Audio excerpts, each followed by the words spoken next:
sessions the past day and a half as I could, and it's just been a great event. And just looking forward to adding to that. Just a little bit on my background. I am here in the States, as Roz mentioned. I'm actually here on the West Coast, so it's about lunchtime here in California. And I am a senior manager with Crow. We're a large CPA firm here in the States, as well as a global firm under the Crow umbrella. I have been with the firm for about 5 years, but I've been in the dynamic space. I put 25 years on the slide because I don't want to tell everybody how old I really am, but it's been quite a while. And I really specialize now on D365 finance and around the Power Platform because as you just mentioned, my role is really a solution architect, and I get confronted by all those requests from the clients of, I would like the system to automatically do my job so I don't have to ever show up. I think that's what they're saying in those requirements. So I turn to Power Automate to do a lot of that. So what I'm going to try and do through this session is really help people understand what Power Automate can do, give you some examples of how I've used it with clients, and really hope to get you thinking about how could I use this in my organization or use this with my clients.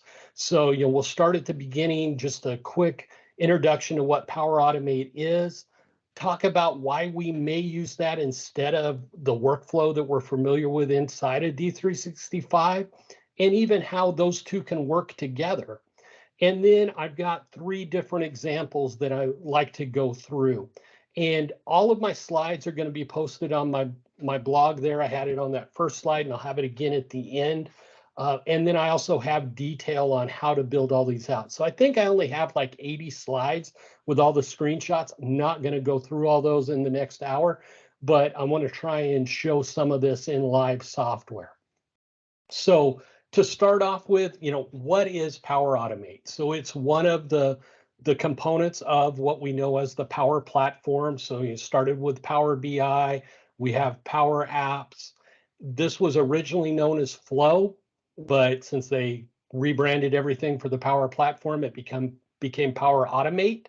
And what's nice is it's not just a Microsoft or a D365 tool. It connects to many different solutions out there. As you can see there on my slide, see the 597 services as you go into that. So I can connect to Twitter and OneDrive and Google Calendar and Salesforce, all of those different pieces to synchronize files, collect data, to really automate my tasks. So what does it do and why do I use it? So one area I use it in is workflow. So it can extend the standard workflow that we have from D365. So a lot of our large clients, not everybody has a D365 F&O license. Not everybody's in D365 all the time, but maybe they're responsible for reviewing purchase orders and approving those purchase orders. They spend all day in Microsoft Teams. So they would like to see that alert come into Teams and be able to respond to it in Teams. So show how Power Automate can do that and extend that workflow. And then there's always access to other systems. I need to pull data from another system, bring it into F&O or vice versa and push it out. So we'll look at a little bit of how we do that. And really just anything that's a repetitive task or task that clients might forget to do. Maybe they always want customers on hold until they're reviewed. So we'll look at how Power Automate can do some of that for us automatically. So let's start with extending the workflow. So one thing you'll see with Power Automate, just like the rest of the platform, is it comes with a lot of out-of-the-box templates. So one of the templates is the template to extend workflow items out of D365 F&O. What's nice is this is real quick to get started. You just simply say, I want to use that template, and then the template opens up with all the steps. So again, this is designed, my background, you probably saw in there, I'm a CPA, so I'm an accountant. I'm not computer trained. I've had very little programming training in my career. But what's nice is being the citizen developer, it's very easy for me to update these templates. So when this template comes up, I just simply need to give it what instance of D365 I want to integrate with. And then it's already put in all this JSON code. I didn't have to do any of that. That came with the template. What workflow do I want to tie this to? It's a drop-down list, what legal entity, and it builds all of that out. So what's nice is then that integrates right into Teams so that I can see my approval and I can actually approve, reject, all of that right into Teams. So I'm just going to drag my browser over here real quick. And I've got a purchase order that is ready to be submitted. So I'm just going to open up that PO here real quickly. And just like I normally would do with Dynamics workflow, I'm just going to go ahead and submit that purchase order.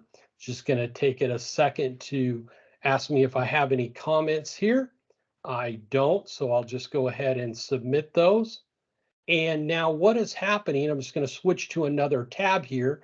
For those that haven't used Power Automate before, again, you can get to it from flow.microsoft.com, and you do get this as part of the Power Platform with D365. Now I can come into this area here that says My Flows, and this is where all of the flows or the integrations that I have created are living.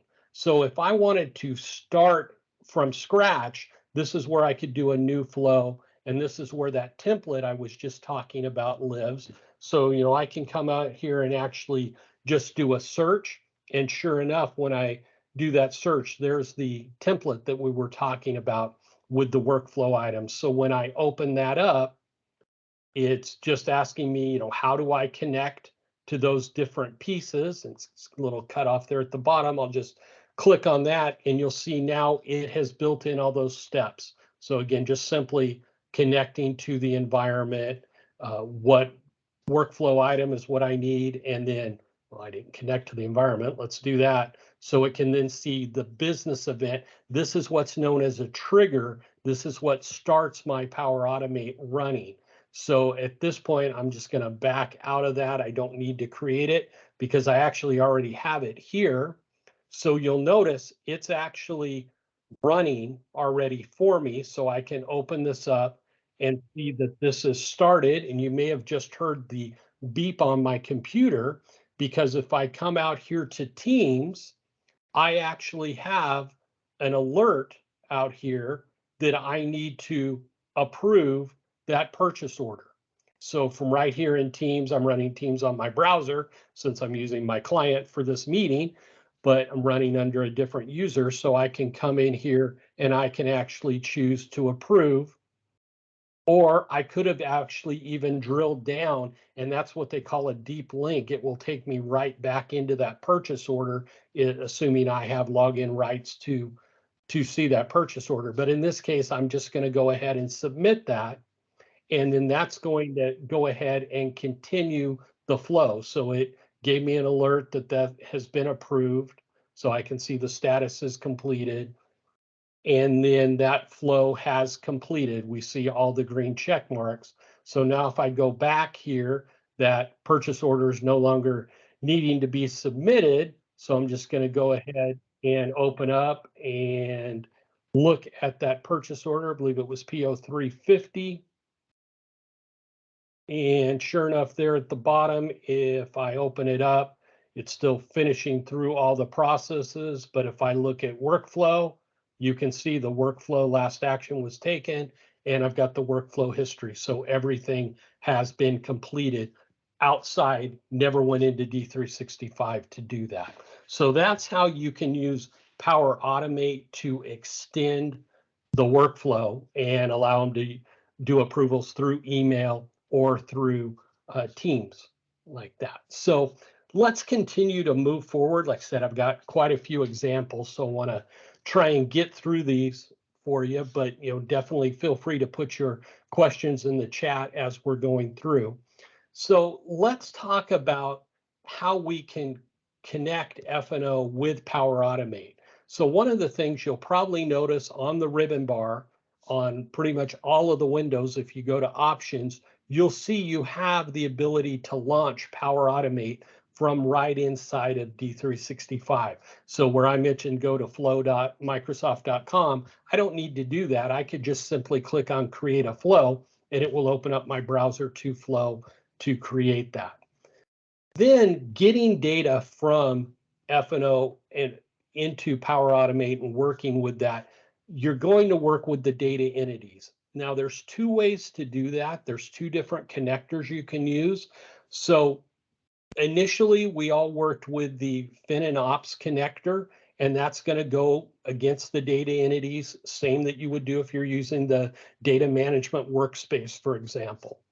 But another way, and a way I find a little easier, I'm going to give you examples of both, but I find it a little easier now to use actually the Dataverse connector and use that with the virtual entities. So now when you deploy your D365 F&O environment, you can connect it to a Power Platform Dataverse, and with that, you give the ability to set up virtual entities. Now, I believe there is either was a session or there might be one tomorrow talking more about virtual entities. So I'm not going to really get into how to turn those on and things. I do have a small article on my blog if you need to look at more directions. But the virtual entities kind of free things up and make it a little easier to work with. But if you're not using those virtual entities, if you're going to use the standard data entities, the key is to have a trigger. You need to have something that starts that flow. So that's where we can use the change-based alerts inside of D365. So you need to make sure you have change-based alerts turned on. If you're using Dataverse, this doesn't matter. We won't need those. But you'll see in my first example, I'm going to use an alert of a new customer being added, and that's being driven by this change-based alert. So I just put a couple screens in here so you can see where to go check to make sure those are running in your environment. So with that said, with my environment set up and ready to go, I'm going to tackle my first example. So again, I got this from a customer. They wanted to be able to have their salespeople put a customer into D365, but they want to lock that customer down. So there's no activity on that customer until the credit team has been able to review it and set the credit limit, get all that information. So there's standard workflow around customers if I want to change them, but there's nothing in the standard D365 workflow on an ad. So I looked at that and said, I can do that with those change-based alerts. And I also don't trust my salesperson to remember to put them on hold. I could have done some work with templates maybe, but I really just wanted to automate that. So the first thing I needed to do is to create an alert inside of all customers. So I simply went to the ribbon to say create an alert and turn that on. And the key to that alert, so it works with Power Automate, is here at the bottom. And it's probably easier if I just go back over here to D365. I'm going to go ahead and open up my all customers, and I'm going to come out here to the options. And this is where you're able to create your custom alert. And that custom alert's going to open up over here on the right-hand side. Momentarily, you'll know I'm using a real environment here that it wants to run slow while I'm in Teams. Maybe we'll go with the slide. There we go. So the key is down here at the bottom, this send externally, because that's going to send the information that's going to be able to be picked up by Power Automate. So the other key is going to be this rule number. So I already have my alert written. And if you already have an alert created, you can come into manage alerts. So you can see here, I have alert rule number 272 that is simply saying whenever a customer has been created, I want to send that alert externally. So I've got that rule set up. So now that I have that rule set up, there's also some data. So remember that earlier template we showed, it had JSON already in it. Well, in this case, I need to go get the JSON information for Power Automate, and you download that from your business alerts. So it's simply by downloading this schema right here, gives us the text file that I'm going to put into Power Automate in just a moment. So I've got D365 set up. Now I head over to Power Automate. And in Power Automate, few different ways to run things. The best way I find for a lot of those, for those clients that want to automate everything, is the automated cloud flow. And that automated cloud flow needs a trigger. So what we're going to do in this case is use the FinOps connector and when a business event occurs. So that business event is going to be that alert that we were just setting up. So when that sends that externally, that's a business event that is going to trigger this flow to do all the tasks that I assign to it. So I'm going to bring in that business event occurs. I'm going to say, here's my instance of D365 I'm using. It's an alert. When the alert is triggered, we're going to move to the next step. So the next step is that JSON that I just downloaded from D365. I simply can say generate from sample, and I bring in that text file that I downloaded from D365. So you don't have to type all of this. And what's nice, that JSON is the same no matter whether this is for customers, for vendors, for products, anything like that. It's all based on that business alert. So the JSON is the same. Once you copy it, I just keep that text file stored somewhere on my computer to reuse. You then need a condition because that business alert, every business alert is gonna trip this, and then it's setting only run these steps if it was rule number. So, again, this is the rule number I had in my system. So I'm gonna do an if then. So you add a conditional step. And then you move through the yes side. So the no side, nothing happens. So if it was not that rule number, the flow's done. It just stops. If it's yes, then I'm going to want it to do three things. I'm going to want it to go out and get the detail about the new customer that was just added. I'm going to update that customer record because I want to put it on hold.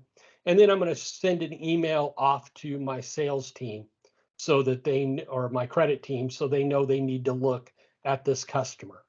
So how do we do that? Again, we use the connector for FinOps, and we use the get a record. And the reason I'm having to do this, you'll see on the next step, I need some information like the customer group is a required field to go do an update. So I need to go get some of that information from the record they just created. And again, this is where it's a little easier if I use Dataverse. So my next example, I'll use Dataverse. So I like to show this one for people that don't have virtual entities set up. But if I was to build this myself today, I would use virtual entities to do this. And then, excuse me. And then I want to update the customer record. So what's nice is I can update pretty much any field that is on that customer. So I can go down to the invoice and delivery and set that to the hold status. I can, set any options, put a status reason. I can change payment terms, credit information. All of that can be done. So again, the next step is that update a record, and I have to have these required fields, the fields that are red. So the object ID, and I had that on an earlier slide, that's the company or the data area ID and the customer account number. And that's how it knows which record it's going to update. But it also requires the currency and it requires the customer group. So these are variables that I'm able to get from that previous step. And then if you hit show advanced options, you see all the other fields that are available. So we'll look at this in Power Automate in just a minute. And then finally, I'm going to send an email off to the credit manager by using another connector, the Outlook connector. And that Outlook connector allows me to say, who do I want to send it to? That could have been a group, anything like that. And then I can use, again, variable fields from the record so that when they get their email, you see over here on the right-hand side, they see all that information that was set up on the customer. And I even put a little hyperlink in here to take them right back to on-hold customers inside of F&O if they want to do that straight from their email. You could also, instead of Outlook, you could post a message to Teams as well by using the Teams connector to do the same thing. So before I move on to the vendor, let's go over here and let's take a look real quick in Power Automate at that flow that I have created. So down here, it's my new F&O customer added.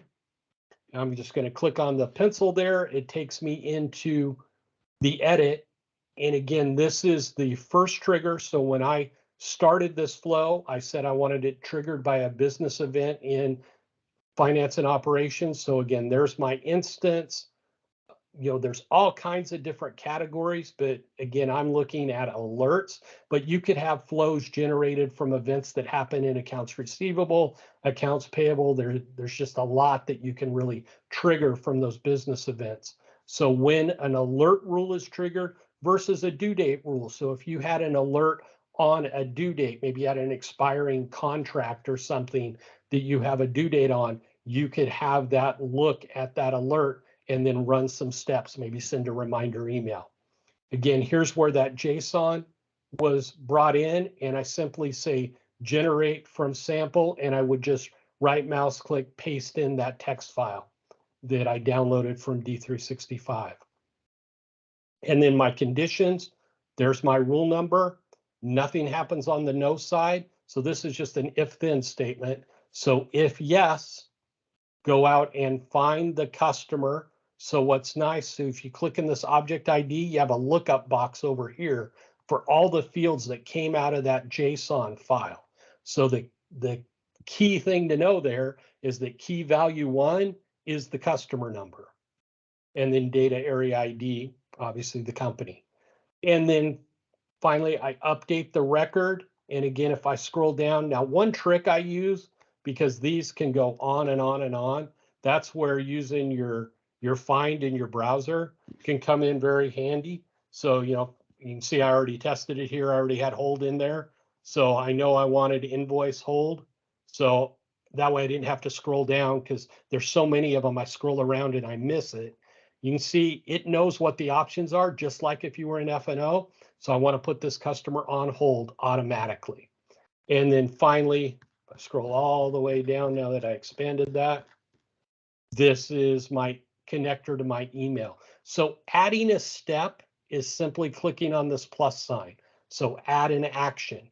So I click in here, and then these are all the different operators that are available. So if I know I want to send an email, I can just simply in the text, the search, type an email, and then I can see all my different connectors I have that send email. So I want to use the Office 365 Outlook connector. There's my send email. So that's how I would send that. So if all is well, we should be able to come back in here to D365, and I should be able to go in and set up a new customer. So I'm going to call this Dynamics Bootcamp, and whoops, doesn't exist yet. That's fine. So I'm going to go ahead and put it in customer group 10. I'm going to throw an address in here real quick. 123 Main Street, because I'm so creative with those. And maybe even give it an email address. Mine. And I'm going to save. So now that that is saving, it's going to first of all trigger the alert in D365 because we have that custom alert created. And then once that alert gets sent out, the flow will pick that up. So I'm going to let that run for just a second, and I'm going to start talking about the next stage, and then we'll come back and take a look at how this has progressed. So, and I'm just going to pop over here real quick and see if there's anything in the chat. And it looks like there's a few. Yes, so I think I've kind of answered the question around Power Automate as an extension to workflow, or could it be independent from workflow in D365? And so, for example, on this customer one, I could have put an approval in for this customer, right? So when they added that information, it could then be approved before it moves on to the next step, or it would actually probably work better on this vendor one I'm going to do. So we'll talk about that there. Do the approvers in Power Automate require a D365 license? Only if they're going back into D365. If they're just going to hit the approve, they're not going to necessarily need that license because the connector has the license connection in it. And how is the endpoint for the business event configured in F&O with the latest version? Power Automate connector is not available at the endpoint. So it's the fact that you're sending that externally, so you're not. I haven't actually configured any new business events. I've only used the existing ones that are already there. So it's picking up that external, and you're grabbing it from Power Automate versus kicking off Power Automate from F&O. But maybe I'm not fully understanding that question because, like I said, I don't spend too much time in X++ or creating my own business events. So with that, let me just jump back over here and see, because I answered those questions. Let's see if my flow kicked off. And it doesn't look like it has, because it's only going to run as often as those business alerts run. So I may have that set to a couple minutes. So it may take a minute or two for that to continue processing through the system. So we'll come back and see that when we finish our vendor. So this one, I'm going to do a little differently, and this may answer some of the workflow questions. So I run into this quite often, that customers have a vendor onboarding requirement. So before a vendor is even put into D365, they might have an initial vendor request form that needs to be go through an internal review process. They want to send an email out to that vendor to make sure they get the W-9 or any tax information back. So what I'm going to do in this one, I'm going to pull some different Microsoft products together to solve this. So I'm going to start with just using a Microsoft form. Now, this could be other tools. It could be SharePoint. It could be a Power App, anything like that. So I'm going to use the Microsoft form, and I've got that form stored in Teams. So once they do this vendor request, that's going to be my trigger to start my Power Automate. So nothing in D365 is even kicking this off. It's driven by the form it being saved. So when they enter the form, like I have here in the little pop-up, that will set up the flow. So when I start that automated flow, I'm not looking for the D365 connector, I'm looking for the Microsoft Forms connector. So when a response is submitted, I want to take action. So I have to, in that connector, say which form, because I could have many forms in Microsoft Forms. So I want my vendor request form. And then I need to get the detail of what they put on that form. So there's a second action called get response details. And so again, I'm getting the response details from the request form that was just submitted. That's the response ID that I've brought in there. And then I'm going to use the virtual entity. So in this case, again, I haven't put approval in here, but I could certainly send this to approval to say, hey, somebody up, in the AP department, approve this before we write the record to D365. But in this case, I'm skipping approval and I'm saying add a new row to the Dataverse. But this table name here, you notice it says MSERP after that. That means it's a virtual entity. So you probably recognize vendors V2 as one of the data entities. So I'm going to go ahead and add what was just put in that form into D365 and create a vendor. Now, I could continue with that same flow and move down and start posting and sending the email. But since sometimes in my environment, vendors are added directly to D365 and I still need to do all these steps, I made a second flow. So this could be all one flow or it could be two flows. So in this case, I now need to trigger my second flow whenever a record is added to that Dataverse. Now update that, put all the information into Teams, send an email. So again, there's just different ways you can create these. You just kind of got to work through the process with your customers of how they want to do that. And then I'm going to update and put the vendor on hold and set any payment terms, anything like that. So again, I can update a row in Dataverse just like I updated a row in D365 for the customer. And I'm going to put that vendor on hold by choosing that row or that column in the table.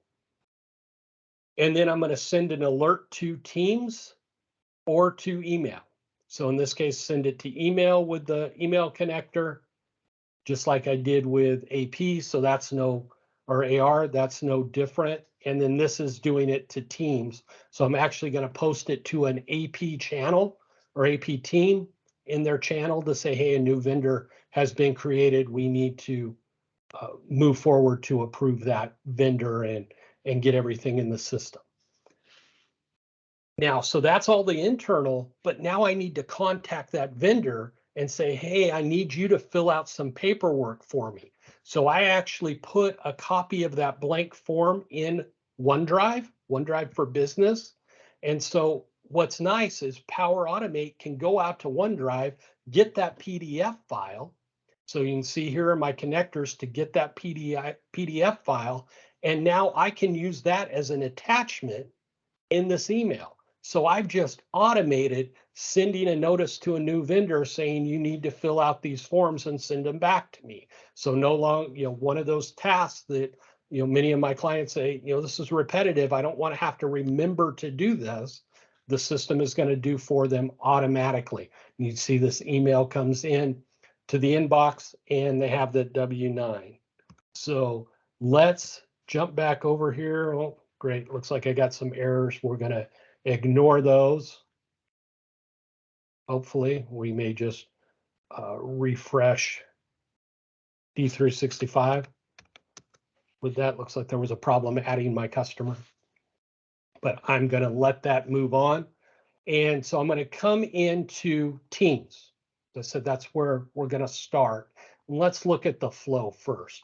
So let's go back out here. I have a new request using Microsoft Forms. So a key is make sure that you name these things so you understand what the steps are. And then I'm going to put edit so you can see kind of what I just kind of walk through there on the slides.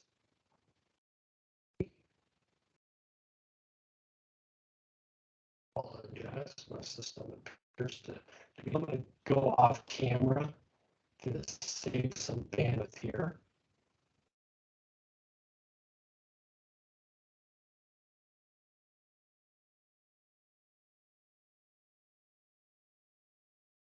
Just we're you still hear me, and I think we're slowing down. So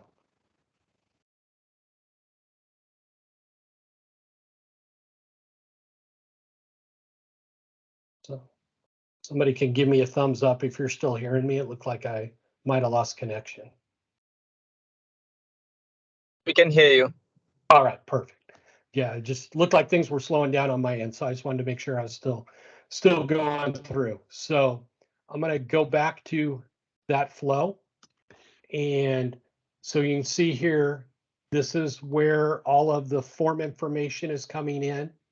And then this is how I am adding that new record into the Dataverse. So all of my fields that come from that form are mapped in here. So the city, the street address, all of that. So let's see if my system's going to cooperate with me. I'm going to go into Teams. And I'm going to go to my AP team here. And there you go. I have a fill out the form inside of Teams. So again, I'm going to just create a vendor with my name and use the same address I used last time. Just keep on filling out down here.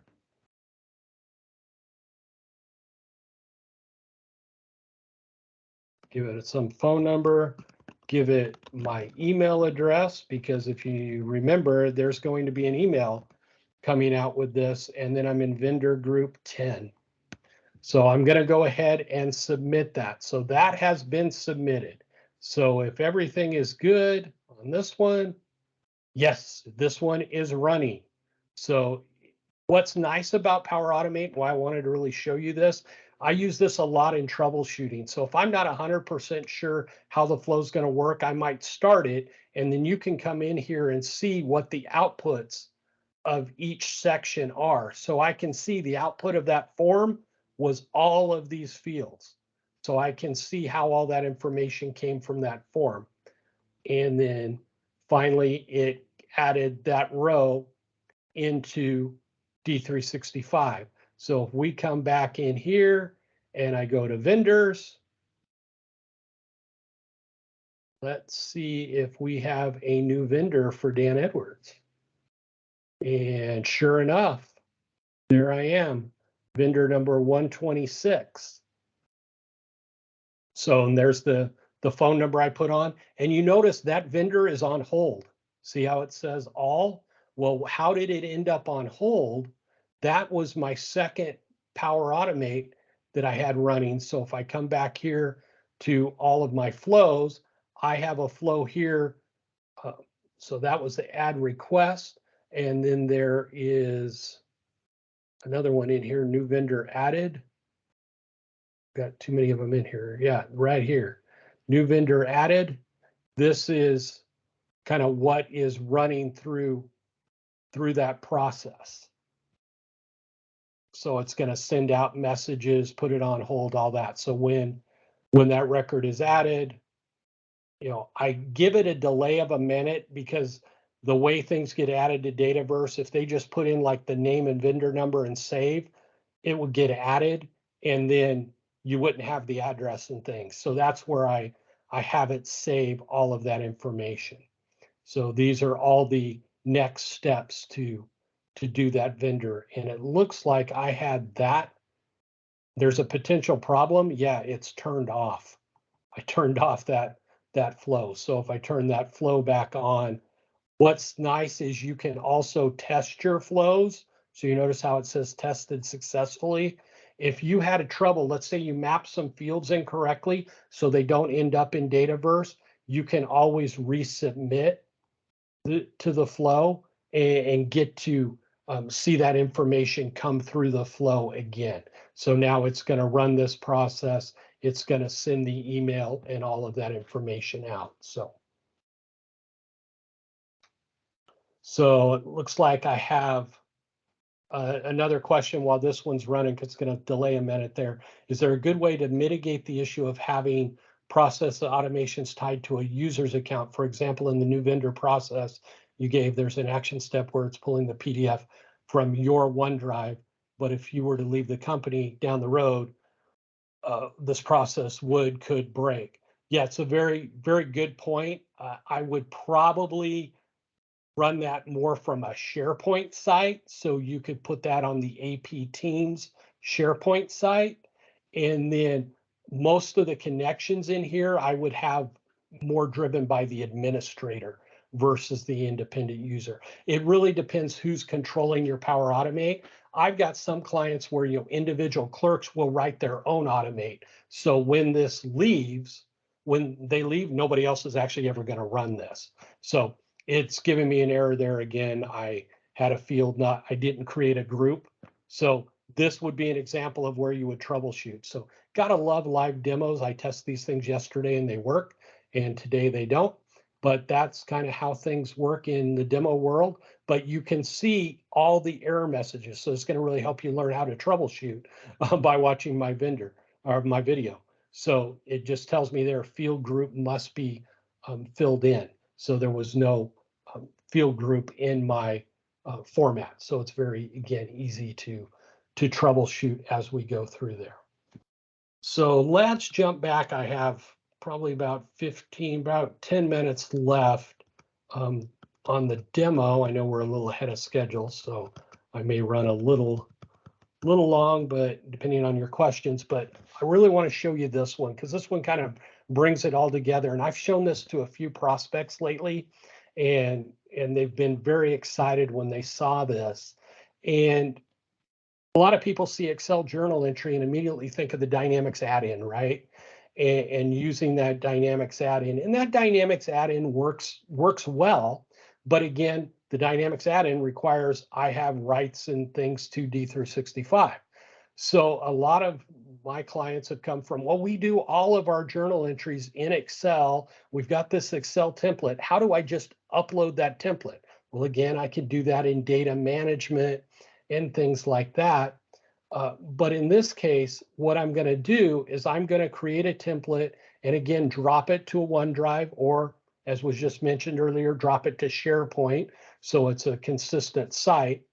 And I'm going to do approval. So I want that approved before it ever goes to D365. If it's rejected, let the user know, hey, we're not going to do your journal entry right now. If it's approved, I'll let you know it's approved. And we're going to keep a history of those spreadsheets. So this is the template I've set up. And in Excel, and again, I've just laid out my columns. You know, here I consolidated the account number because that's how I'm going to bring it in the flow, but I have my different financial dimensions here. And as I said, I'm just going to drop this into OneDrive, and then Power Automate will know whenever a file is dropped into OneDrive, monitor that journal entry folder to look for the file. So it's getting the file identifier that was just created. So I don't always have to name it JE or anything like that. I can use the file identifier. And then I create that as shareable because I want the approver to be able to open the spreadsheet. So I can use a command in Power Automate to make OneDrive shareable. And then this is that approval process. So back to the earlier question I was asked, you know, can Power Automate handle the approvals and take things away from D365 workflow? It certainly can. So there's no need for me now to do journal entry approval on this because I'm going to handle it all through Power Automate. So I add the approval process, put all the details, who is going to approve that. So I'm assigning it to a specific person here. But again, that could be assigned to a group. You could actually go out and depending if you have everything set up in Active Directory, if my supervisor was set up in Active Directory, I could go get their name out of Active Directory and send it to them. So there's many things you could do with that approval. And then I got to build that condition. If approved, do one thing. If rejected, do something else. So that's adding the condition. The yes side is they've approved it. The no side is they've rejected it. So if approved, we're going to read through the spreadsheet, create the record inside of D365, and we've got to create two records, a journal header and journal lines. So you're going to create both of those. Again, here I'm using the D365 connector, but you could also use the F&O connect or the Dataverse connector. So we read through, and a key to that spreadsheet is it's got to have a table in it. So I've tried to note the things that are key. You know, you've got to have a table in there. The other thing, while you're writing this, Power Automate, you need to have a copy of that spreadsheet in OneDrive, in SharePoint, whatever, so you can get the columns that you need to map. Then you can take it out, drop it back in to set the trigger up. But without having that file there, Power Automate doesn't know what fields are available to import into D365. So we create the header record. They also, D365 requires the float format for the decimal values. So this is just a quick step through Power Automate, and the code is in here that you'll see to bring that. So here it is, just float compose the whole debit amount. That's the field out of my spreadsheet. So we take that, we create the line records, and I have a journal entry in D365. And then the last steps move the files. So let's try for a third time to see if we can get one of these Power Automates to run. So I'm gonna switch over here to OneDrive, and I have Excel loaded. So here's the Excel spreadsheet. We'll go ahead and change some numbers on this. So gonna change some numbers on this, and I'm just gonna save this and close it. And then I am going to upload whoops, I'm gonna get into the right folder. Got to make sure you upload it into journal entries. So I'm gonna go ahead and upload that. It's my Power Automate sources. It was just saved here at 12:17 p.m. So it is going to upload. So it is now uploaded into OneDrive, and let's go over to Flow and see if my import journal entry to D365 will run for us. So let's refresh this. Again, this is another one that it takes a minute or two to, well, not even a minute. Typically, it just takes a few seconds here to trigger and run this. So while I wait for that, let me scroll back through.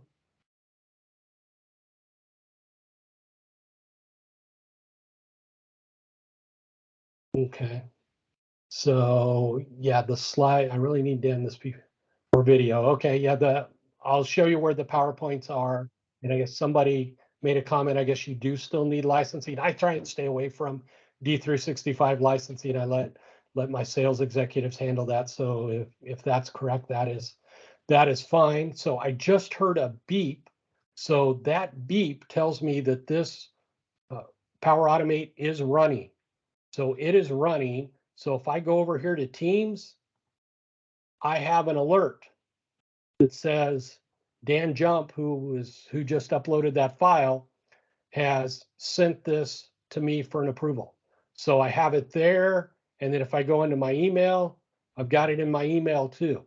So I've got a couple places I can decide whether I want to approve that. You see, I have the link here. So if I wanted to take a look at that spreadsheet, I can click on that and it's going to open up in OneDrive because I made it shareable. So I've taken a look at that. That looks really good. I think we need to put those numbers in.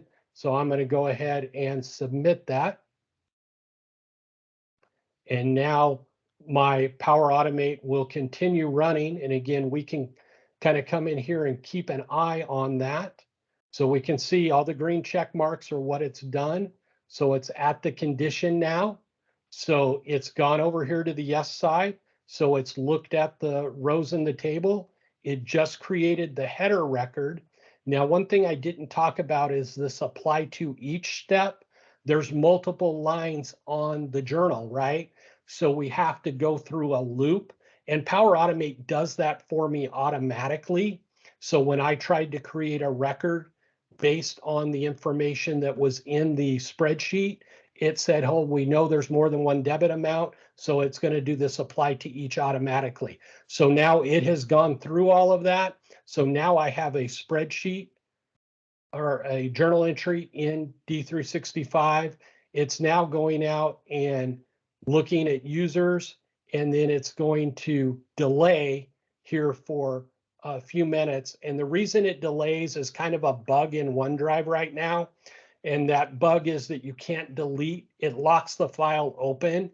And I've done many searches on OneDrive, and at this point, Microsoft's aware of it, but they haven't got a fix. SharePoint, there's some ways to work around that, but my easiest way is I just delay 10 minutes and the lock releases. But if we come back over here to D365, I'm going to go over here to journal entries. You notice as my screen refreshed, that went from 1 to 2. So I've got 2 journal entries. And if I look at this journal entry, it should be our Dynamics journal entry with $5,000. Sure enough, Dynamics Bootcamp, there's my debit and credit of 5,000. So I finally got a second one to work there. I think my first one with workflow worked, but my customers and vendors were struggling today, but I'll go troubleshoot and figure out what those are. But that shows you how I could easily bring that journal entry in 2D 365 by just simply dropping it into OneDrive and handling the approvals there. So with that, these last few slides just kind of show you how to clean up OneDrive and let the originator know. And then if it was rejected, I can let them know that as well.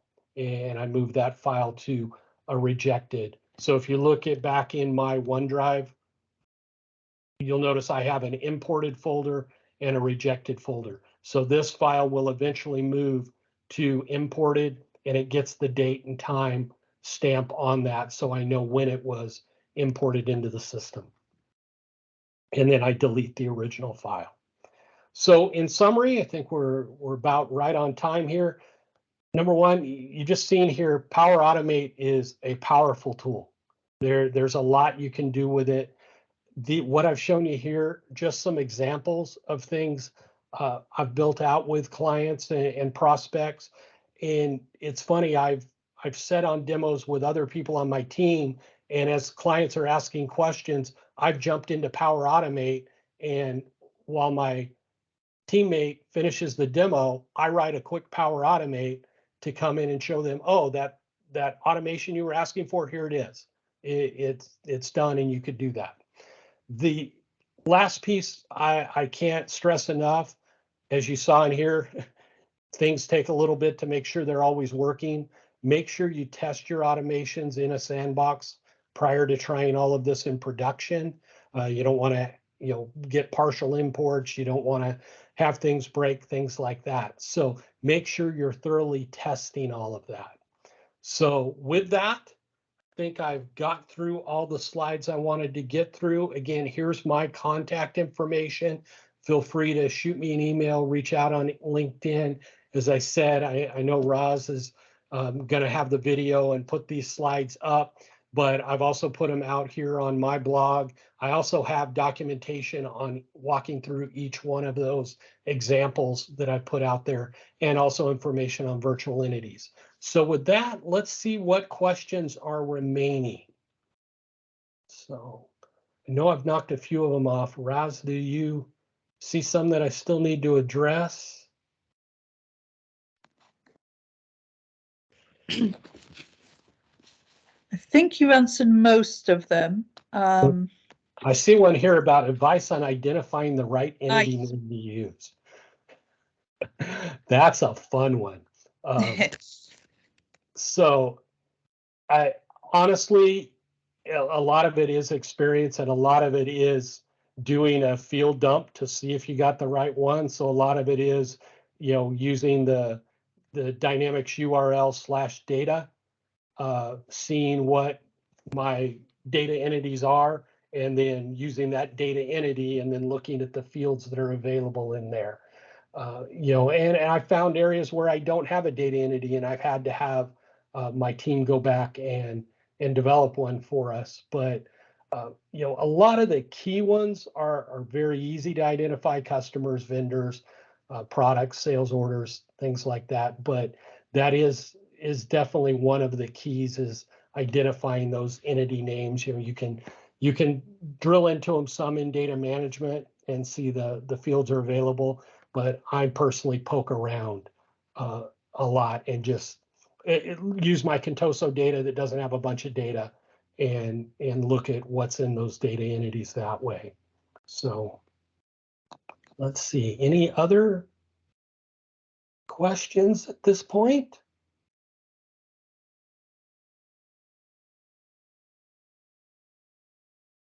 Looks like I'm scrolling back through. I think I've got all of them. Yeah, I think so.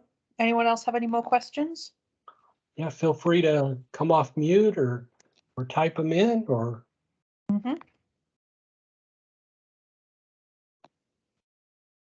here's one. When to use virtual entities versus dual write. Use virtual entities whenever you can. A lot less work than dual write. Uh, for Power Automate and things, uh, virtual entities seem to work very well. Dual write is when I need the data in two separate areas. So dual write, it really designed to work with, D365 sales or field service or project operations, where you're running those applications and they're both writing data at the same time, where, I'm just going to upload that data. The nice thing about the virtual entities is they have the create, read, update, delete functionality. So that's where I like using those, and not worrying about dual write and the additional um, infrastructure requirements around keeping dual write running. And then, versus business events and Power Automate, as you saw there with the virtual entity and Power Automate and Dataverse, I didn't need an alert because there's a connector that says when a new row is added to the Dataverse. So there's not a connector. I have to have an alert to do that with the standard entities.